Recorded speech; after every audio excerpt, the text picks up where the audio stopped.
오셨습니다. 반갑습니다. 할렐루야. 오늘도 하나님 주시는 은혜와 복이 저와 여러분 삶 속에 넘치시기를 바랍니다.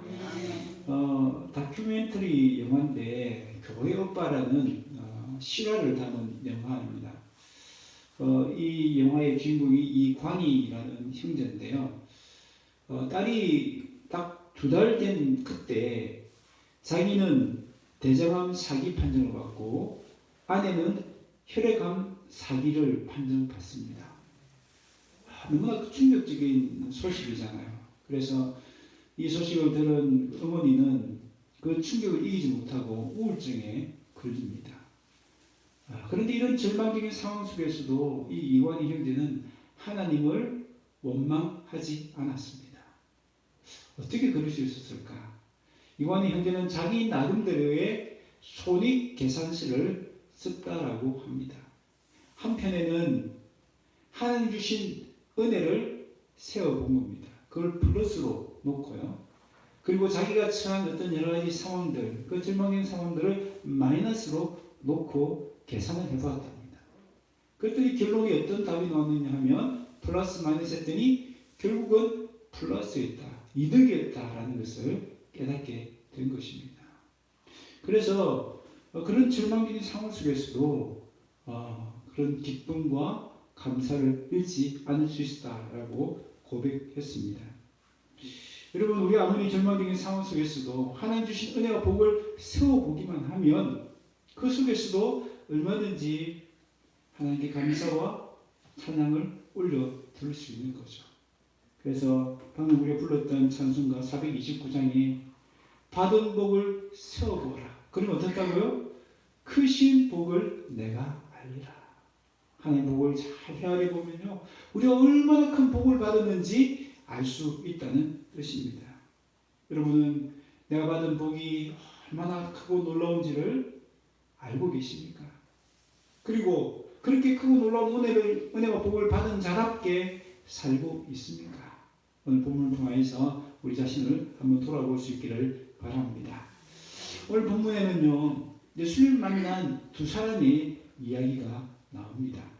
한 사람은 경건한 남성이고요, 또 한 사람은 여성인데 더러운 죄인으로 동네의 소문이 파하게 알려진 사람입니다.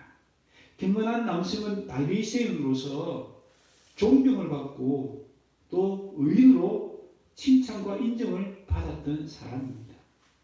그런데 여인은 어떻습니까? 오늘 우리 시대는 여성의 주의가 많이 높아졌지만 그 당시에는 여성은 사람 수에도 취하지 않을 정도로 천대받던 시대였습니다. 그런데다가 이 여인은 어떤 여인입니까? 죄 있는 여인. 그 당시에 유대 사회에서 죄 있는 여인 하면요, 몸을 파는 창녀로 그렇게 인식이 되어 있었습니다. 그래서 이 사람이 누군지는 정확하게 나오지 않지만 교회 전생에 의하면 막달라 마리아가 아닐까 그렇게 추정을 하는 인물입니다. 그런데요, 그 2사람이 예수님을 맞이하는 마음과 태도는 전혀 딴판입니다. 달라도 너무나 다릅니다. 먼저 경건한 이 바리새인 남성은 어떻습니까? 예수님을 자기 집에 초청할 정도로 예수님에 대해서 호의를 가진 사람입니다. 그 당시에 바리새인들 하면요, 예수님에 대해서 일종의 경계심을 가지고 있었습니다. 심지어는 예수님을 대적까지 하는 그런 분위기였습니다. 그런데 이 바리새인은 다른 바리새인들과 달리 이렇게 예수님을 자기 집에 초청할 정도까지 호의를 가지고 있었습니다. 그런데 예수님을 맞이하는 그 모습은 어떻습니까? 어쩌면 다른 바리새인들을 좀 눈치를 본 것이 아닐까, 그런 생각이 듭니다. 그러니까 예수님을 지극정성으로 대접하지 않습니다. 그 당시 문화는요, 손님이 찾아오면 기본적으로 3가지를 했다라고 합니다. 그 당시에는 다들 샌들을 신고 다니니까 그 먼지가 많은 그 유대 광야를 옆에 두고 있어서 발은 항상 더러웠습니다. 그러니까 손님이 오면 먼저 뭐부터 합니까? 그 더러워진 발을 하인을 통해서 씻겨줍니다. 하다못해 씻을 물이라도 줍니다. 그리고 두 번째는 환영과 존경을 담아서 입맞춤을 합니다. 그리고 세 번째는 땀이 많이 나잖아요. 그죠? 그 땀 냄새 제거를 위해서 머리에 감람유를 몇 방울 뿌려 주었습니다. 근데 오늘 본문에 보세요. 이 바리새인은요, 예수님을 그렇게 환대하지 않습니다. 어쩌면 냉대하는 거죠. 자기 집에 찾아온 손님을, 여러분 살때 보면 예수님 뭐라고 부르죠? 선생님을 부릅니다. 아니, 선생님으로 생각하는데 그런 대접을 합니까? 말로는 선생님 했지만 속으로는 그렇지 않다는 것을 알 수가 있는 거죠. 여러분, 이것은 마치 앞선 본문에 나오는 장터에서 곡을 해도 울지 않고 피를 들어도 춤추지 않던 그 아이의 모습과 똑같습니다. 여러분, 얼마나 안타깝고 불쌍한 일입니까? 자기 집에 누가 찾아오셨어요? 자기 모든 죄를 용서해 주시고 구원해 주실 예수님이 찾아오셨는데, 그 예수님을 영접할 수 있는 좋은 기회인데 그 기회를 놓쳐버리고 있습니다. 반면에 이 여인은 어떻습니까? 이 여인은 동네에 소문이 날 정도로 큰 죄인입니다. 여러분, 그런 여인이 어떻게 이 자리에 왔죠? 초대받아서 왔습니까? 아닙니다. 그냥 불친객이죠. 사람들이 그 여인이 들어올 때 어떻게 했겠습니까? 아무도 사람들이 막 숙덕거렸을 거예요. 저런 여인이 어떻게 여기 왔냐? 여러분, 그 불편한 시선이 얼마나 따가웠겠습니까? 그 사람들의 조롱과 멸시와 천대를 무릅쓰고 예수님 만나기 위해서 여기까지 나온 것입니다. 그리고 그 여인이 할 수 있는 최대한의 환대를 합니다. 바로 바리새인이 하지 않았던 그 세 가지를 하는 것이죠. 먼저 어떻게 합니까? 오늘 그림에 보면 잘 알 수 있는데요. 그 당시의 식사법은 식탁에 앉아서 식사하는 것이 아니고 비스듬히 기어서 식사하는 것이었습니다. 그러니까 그 발 뒤꿈치 쪽으로 여인이 다가갑니다. 감히 하는 그 예수님 앞에 나가지 못하니까 그 뒤편으로 가는 거예요. 그리고 그 발에 눈물을 쏟기 시작합니다. 발을 다 적실 정도로 눈물샘이 터진 거예요. 그리고는 머리를 풀어헤쳐서 그 눈물 젖은 예수님의 발을 닦아줍니다. 그 당시 문화에서는요, 여인이 다른 사람들 앞에서 머리를 헤친다는 것은 마치 입은 옷을 다 벗는 것과 똑같을 정도로 수치스러운 일이었습니다. 그럼에도 불구하고 이 여인이 그 머리를 풀어헤칠 정도로 예수님에 대한 그 사랑, 예수님을 기뻐하는 그 마음이 그 속에 있었던 것입니다. 그리고 어떻게 합니까? 예수님의 발에다가, 그 더러운 발에다가 입맞춤을 합니다. 감히 예수님의 얼굴에 입맞춤을 하지 못하니까 자기 같은 저희들이 어떻게 예수님께 입맞춤을 합니까? 그래서 그 더러워진 발에다가 입을 맞추는 겁니다. 그리고 어떻게 합니까? 마지막으로 값싼 감람유가 아니라 그 당시에 가장 비싼 향유를 예수님 발에 부어드립니다. 이 향유는요, 그 당시 정말 비싼 그런 값어치 있는 물건이었습니다. 그래서 한번 깨뜨리면 이걸 남길 수도 없어요. 다 써야 될 정도로 그렇게 귀한 것이고요. 정말 필요한 곳에, 정말 값진 곳에 써야 될 물건인데 그 예수님 발에다가 이 향유를 부어드립니다. 예수님에 대한 최고의 사랑과 최고의 헌신을 표현하는 것이죠. 그때 그 자리는 일순간 얼어붙은 듯이 정적이 흘렀을 것입니다. 사람들이 다들 그 여인을 주목하지 않았겠습니까? 그런데 그때 시몬은 속으로 생각합니다. 뭐라고 생각합니까? 성경에 보니까 예수님이 정말 선지자라면 저 여인이 죄인이라는 것을 알 텐데 라고 속으로 얘기해요. 속으로. 근데 예수님은 어떤 분입니까? 예수님은 속으로 얘기하기까지도 다 아시는 분이잖아요. 그러니까 그 얘기에 대한 답변으로 예수님이 말씀합니다. 뭐라고 말씀하시죠? 비유를 들어서 설명하시는 거죠. 두 빚진 자의 비유를 통해서 왜 이 여인이 이런 행동을 나에게 하는지 그 이유를 설명해 주십니다. 비유의 내용은 간단합니다. 빚진 자 두 사람이 있습니다. 한 사람은 500데나리온 빚진 사람이고요. 한 사람은 50데나리온 빚진 사람입니다. 데나리온은 오늘날로 말하면 노동자의 하루 품삯이라고 할 수 있습니다. 그러니까 500데나리온이면 거의 500일, 거의 2년 혹은 3년 그 사이에 임금에 해당하는 값어치고요. 50데나리온 하면 50일, 정말 500데나리온에 비하면 너무나 작은 돈이죠. 둘 다 그렇게 빚을 졌다는 거예요. 근데 생각해 보니까 두 사람 다 그 빚을 갚을 능력이 있다 없다? 없어요. 그런데 이 채권자가 얼마나 마음씨가 좋은 사람인지 모두 다 탕감을 해줍니다. 500데나리온 빚진 자도 500데나리온 그대로 다 탕감해 주고 50데나리온 빚진 자도 그대로 50데나리온을 탕감해 주었습니다. 그러면서 예수님이 묻습니다. 이 시몬에게 묻는 거죠. 둘 중에 누가 그를 채권자를 더 사랑하겠느냐? 여러분 누가 더 사랑하겠어요?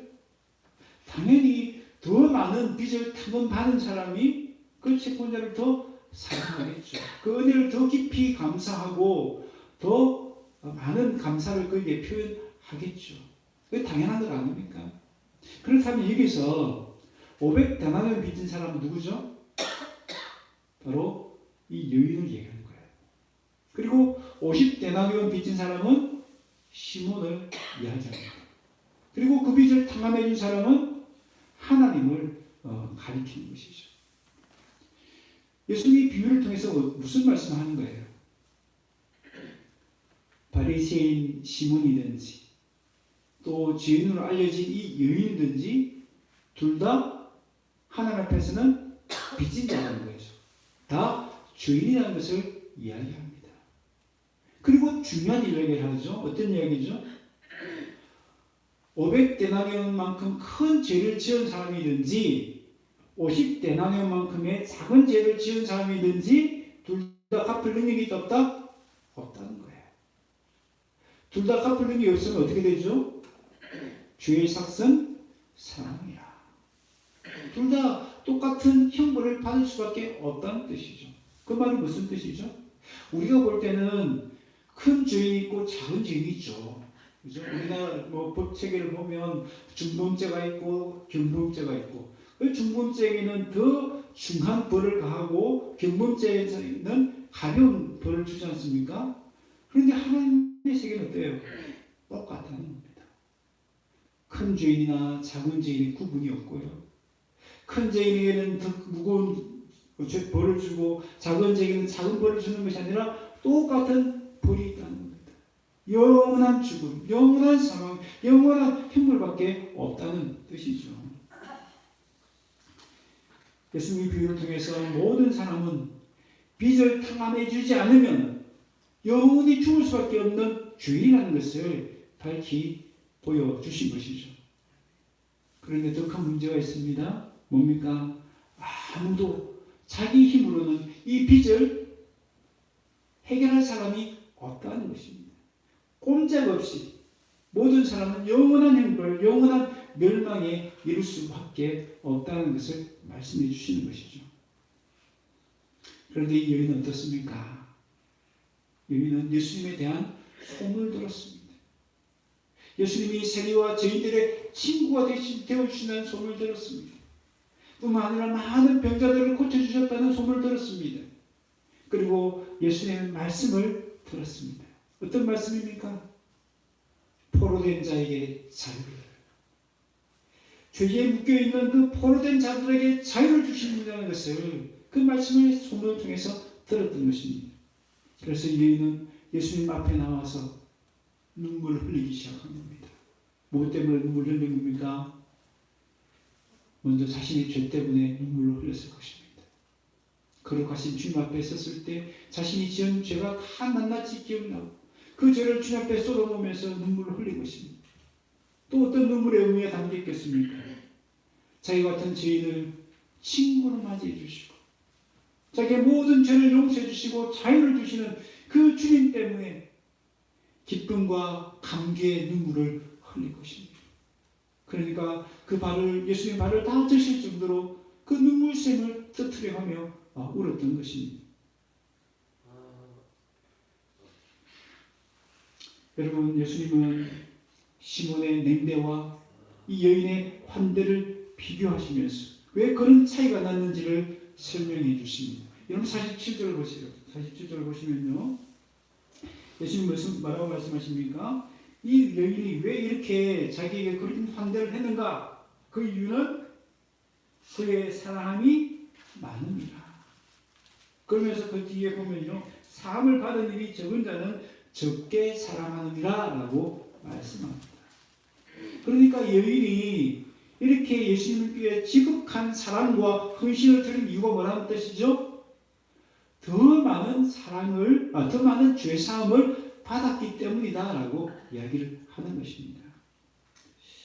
여러분, 그러니까요, 이 500데나리온과 50데나리온은 겉으로 보면 무슨 차이죠?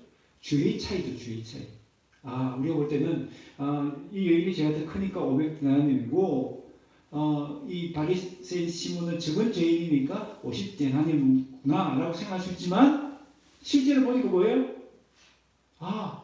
죄사함의 크기를 느끼는 정도가 500데나리온의 죄사함 받는 삶이 더 크구나 하는 것을 보여주는 거죠.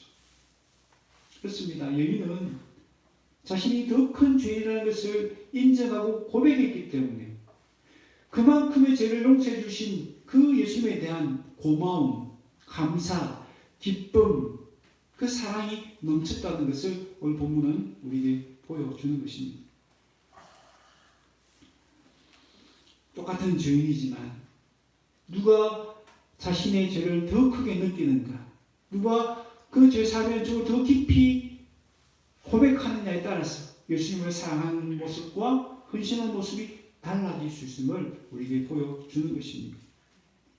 예수님은 모든 사람들 앞에서 이 여인의 죄가 다 용서받았다고 선포해 주십니다. 얼마나 감사합니다.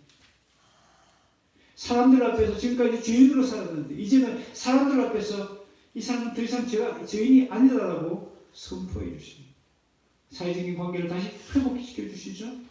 뿐만 아니라 그에게 구원을 선언하십니다. 그리고 평안을 선물로 주십니다. 사회적인 관계뿐만 아니라 하나님과의 관계 속에서 구원을 얻고 평안을 받는 그 선물을 얻게 주셨습니다. 여러분, 여인이 예수님께 드린 것이 클까요? 예수님께 받은 것이 클까요? 여러분, 그 비싼 향유, 머리털을 다 풀어헤치는 그 수치, 그거보다 예수님이 주신 선물이 더 크지 않습니까? 모든 사람들에게 이제 더 이상 이 여인은 죄인이 아니라고 공개적으로 변호해 주셨고 영원한 구원의 선물, 평안의 선물을 받았으니 이보다 더 큰 선물이 어디 있습니까? 오늘 본문에는 오늘 본문을 통해서 우리는 내가 주님을 깨닫는 것이 얼마나 중요한지를 발견하게 됩니다. 여러분, 바리새인은 죄인이었지만 자신이 죄인인 줄 몰랐습니다. 그래도 율법을 지키고 나름대로 말씀대로 살려고자 발부둥쳤기 때문에, 그래서 사람들에게 의인이라고 인정과 칭찬을 받았기 때문에 자기는 죄인이 아니라고 생각을 한 겁니다. 그래서 죄 용서해 주실 수 있는 그 예수님을 환대한 것이 아니라 냉대한 것입니다. 그러나 여인은 어떻습니까? 자신이 죄인임을 인정했습니다. 그것도 큰 죄인이라는 것을 자백하며 주님 앞에 나왔습니다. 그렇기 때문에 예수님으로부터 죄사함의 은총을 받을 수가 있었던 것입니다. 여러분, 우리는 모두가 죄인입니다. 죄인임을 인정하느냐, 인정하지 않느냐의 차이가 있을 뿐이지 우리는 모두가 다 똑같은 죄인입니다.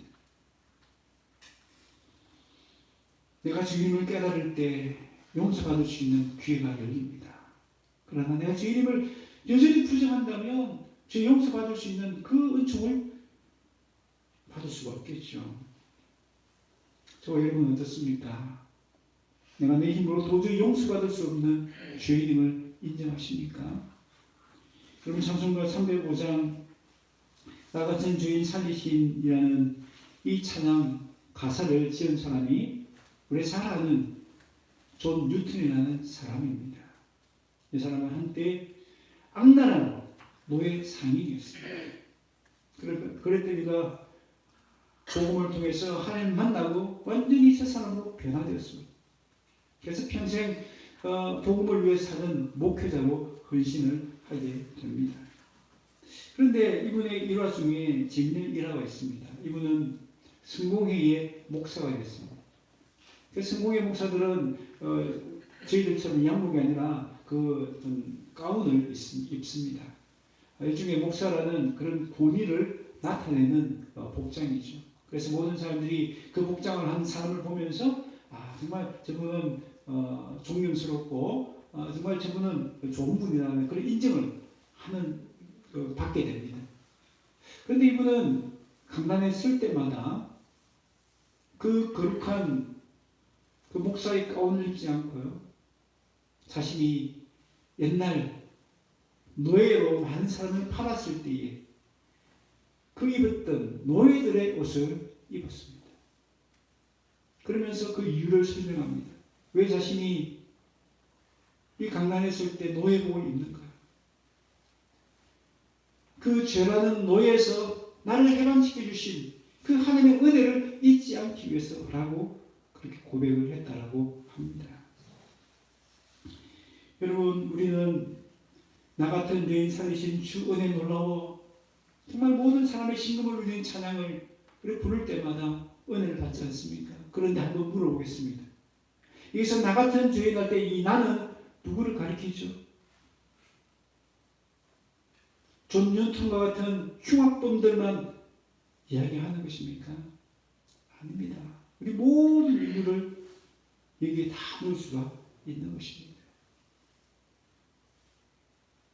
성경에 죄인은 없나니 하나도 없다라고 말씀하셨기 때문입니다. 여러분, 우리는 도덕적으로 보면 존 뉴턴보다는 그래도 괜찮은 사람, 좀 나은 사람 아닌가요? 한번 확인해 볼까요? 나는 존 뉴턴보다 더 나쁜 죄인이다라고 생각하시는 분은 아무도 없을 거예요. 난 그런 노예 상인도 안 했고 그렇게 악랄한 짓도 안 했기 때문에 그래도 난 좀 나은 사람이다라고 이야기할 줄 모르겠습니다. 그럼 우리 하나님 앞에서 보면 어떨까요? 우리 다른 사람들과 비교하면 내가 그래도 좀 나은 사람처럼 느껴지죠? 그러나 우리 하나님 앞에서는 어떻습니까? 다 똑같은 죄인입니다. 존 뉴턴이나 나는 똑같은 하나님 앞에서는 흉악범인 거죠.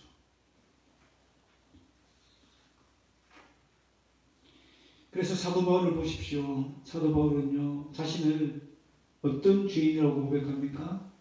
나는 죄인 중에 괴수다. 죄인 중에 우두머리다. 라고 고백을 합니다. 죄인 중에 가장 큰 죄인이라고 고백을 합니다. 여러분, 왜 그런 고백을 하죠? 그런 고백 가운데서 그는 뭘 체험합니까? 자신의 죄사함의 은총이 그만큼 더 커진다는 것을 경험하게 됩니다. 내가 죄인을 더 깊이 체감하고 고백할 때마다 내가 받은 은혜가 얼마나 큰지 그 은혜가 점점 커지는 것을 경험한 겁니다. 그러니까 그는 점점점 자신이 죄인인 것을 더 크게 고백을 한 것입니다. 여러분, 죄사함의 은총을 받은 것이 얼마나 큰 복인지 모릅니다. 어쩌면 이것은 우리가 받은 최고의 복 중의 복입니다. 그래서 다윗은 그것을 깨닫고 이렇게 고백했습니다. 한번 따라하겠습니다. 시작. 허물의 사함을 받고 자신의 죄가 가려진 자는 복이 있도다. 아멘. 아멘. 그럼 신명기 33장에 보면요, 이스라엘아 너는 행복자라. 그러면서 너같이 구원받은 백성이 없다라고 말씀합니다. 여러분, 우리는 세상의 기준에 보면 그렇게 복을 받은 사람이 아닌 것처럼 느껴질 수도 있고요. 행복한 사람이 아니라고 느껴질 수 있지만 성경은 뭐라고 말씀하시죠? 죄 용서 받은 것이 얼마나 큰 복인지, 구원을 받은 것이 얼마나 우리에게 행복한 일인지 말씀해주고 있습니다. 저와 여러분이 최고의 복을 받은 줄 믿으시기를 바랍니다. 저 세상의 은총보다 더 큰 복은 없습니다. 세상에 많은 복들이 있지만 그보다 더 큰 복은 없습니다. 왜 그렇습니까? 영원한 사망에서 우리를 건져주시는 복이기 때문입니다. 생명을 살려주시는 것보다 더 큰 복이 어디 있겠습니까? 돈과 비교하겠습니까? 건강과 비교하겠습니까? 세상의 명예와 세상의 성공과 비교하겠습니까? 우리는 그런 큰 복을 받은 자예요. 우리는 이미 그런 행복자의 반열에 서 있는 자들입니다. 여러분, 하나님이 주신 복을 세워볼 때마다 이 복을 절대 빠뜨리지 마시길 바랍니다. 이 복 때문에 그보다 못한 삶의 형편에 좌절하거나 낙심하지 마시고 이 복 때문에 기뻐 감사할 수 있기를 바랍니다. 아멘. 여러분, 여인이 드린 이 사랑과 헌신이 얼마나 놀랍습니까? 저와 여러분도 이런 사랑과 헌신의 모습으로 살아가면 참 좋겠죠? 좀 부럽지 않습니까? 나도 이렇게 좀 살아갔으면 좋겠다라는 생각이 들지 않습니까? 자, 그렇다면 이 여인이 어떻게 이런 최고의 사랑, 최고의 헌신을 드릴 수 있었습니까? 오늘 성경 그 답을 말씀하고 있죠. 내가 받은 복이 크다는 것을 알기 때문에, 제 삶의 은총을 깊이 체험했기 때문에, 그것을 아는 사람이기 때문에 그런 사랑과 그런 헌신을 드릴 수 있다라고 말씀하고 있습니다. 여러분, 바울도 그 대표적인 사람 아닙니까? 여러분, 바울은요, 회심한 이후에 정말 세상 구석구석에까지 이 복음을 전합니다. 당시 교통이 얼마나 불편합니까? 그런데도 5차례나 그 선교 여행을 다니면서 이 복음을 전했습니다. 그냥 편하게 복음을 전하는 게 아니에요. 많은 고난을 당했습니다. 40에 하나 감한 매, 이게 얼마나 그 힘든 형벌이냐면요, 한 대만 더 때리면 죽을 수도 있는 그런 매를 의미합니다. 그러니까 40대 맞으면 정말 사람이 죽을 수 있기 때문에 40에 하나를 다 감한 거예요. 죽기 직전까지 때리는 형벌입니다. 그런 매를 5번 맞았다고 그랬어요. 이 복음을 전하면서 강의 위험, 강도의 위험을 만난 적이 많다라고 고백했습니다. 여러분, 어떻게 평생을 그렇게 선교사로 헌신할 수 있을까요? 그 비밀이 어디 있다고요? 내가 받은 은혜와 복이 크다는 것을 알았기 때문입니다. 나 같은 죄인 살리신 은혜가 크고 놀랍다는 것을 알고 그것 때문에 기뻐하고 감격했기 때문에 그런 삶을 살 수가 있었던 것입니다. 바울만 그렇나요? 그렇지 않습니다. 수많은 믿음의 사람이 바로 그런 삶을 살았던 것을 보게 됩니다. 모라비아 선교를 뒤에서 후원했던 진덴도르프 백장, 그는 부유한 삶을 다 포기하고 그의 전 재산과 같은 모든 재물을 다 바쳐서 선교 사역에 헌신했습니다. 어떻게 그럴 수 있었을까? 19세 되는 나이에 그는 스탠버그가 그린 성화 한 점을 보았습니다. 그 성화는 십자가에 달리신 예수님의 모습이었습니다. 그 모습을 보는데 그의 마음에 하나님의 음성이 들렸습니다. 나는 너를 위해서 이 모든 것을 다 들었는데 너는 나를 위해서 무엇을 주었는가? 그 하나님의 음성으로 그의 마음에 꽂혔습니다. 그 성령의 감동으로 자신이 받은 은혜와 복이 얼마나 큰지를 깨달았습니다. 그래서 그는 자신의 평생을 주를 위해서 헌신하는 삶을 살았습니다. 여러분, 찬송가 311장도 바로 그런 내용이죠. 내 너를 위하여 몸부려 피 흘려 내 죄를 속하여 살 길을 주었다. 널 위해 몸을 주었건만 너 무엇 주느냐. 여러분, 우리가 받은 것 헤아려 보면요, 주님께 드린 것이 아까울 수가 없다는 찬양입니다. 나 이미 큰 복을 받았고 이미 생명을 빚진 자인데 우리가 주님께 드리지 못할 것이 어디 있냐는 것이죠. 오늘 이런 기쁨과 감격이 우리 속에 넘치시길 바랍니다. 그래서 우리 주님께 드릴 수 있는 최고의 사랑, 최고의 헌신을 드릴 수 있기를 바랍니다. 여러분, 그 드리면 손해일까요? 아닙니다. 오늘 여인을 보십시오. 우리 예수님이 그보다 더 큰 보상을, 더 큰 복을 주시지 않습니까? 그 값비싼 향유를 깨뜨렸을 때 사람들이 야, 너무 아깝다, 낭비다라고 했을 거예요. 그런데 우리 하나님은, 우리 예수님은 이 여인에게 그보다 훨씬 더 큰